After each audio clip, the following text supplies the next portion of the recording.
Ahojte, dnes vám ukážeme, ako sa aplikuje nanotermoizolácia Broňa na domčeku, ktorý vidíte za mnou. Pred aplikáciou nanoizolácie Broňa je potrebné dôsledne zamaskovať všetky miesta, ktoré nemajú byť izolované. Pri otvorení vedra je potrebné skontrolovať konzistenciu nanoizolácie.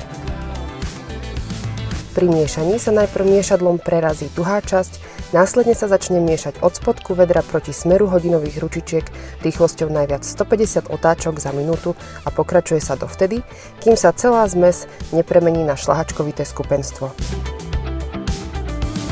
Príprava stroja na striekanie je kľúčová.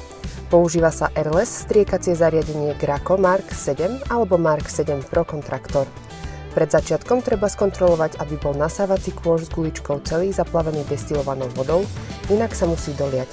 Používa sa výlučne destilovaná voda.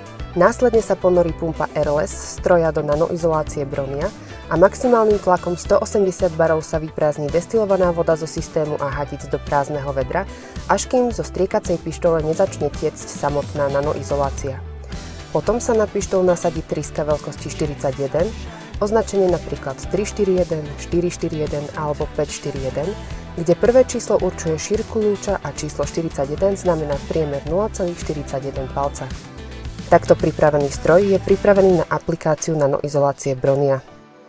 Pri striekaní musí byť materiál dôkladne a konzistentne rozmiešaný. Po nasadení správnej trysky sa vždy najprv urobí skúšobný nástreh na vedľajšej ploche približne 1 m2, na ktorom sa skontroluje rovnomernosť lúča, plynulosť chodu stroja a jednotná hrúbka vrstvy bez prestávok. Stroj sa pri aplikácii nastavuje na tlak 80 barov. Pri striekaní je dôležité, aby pracovník nanášal nanoizoláciu rovnomerne a počas technologických prestávok pravidelne kontroloval hrúbku nanesenej vrstvy zamokra pomocou hrebenia, na ktorom sa dá presne odčítať aktuálna hrúbka aplikácie.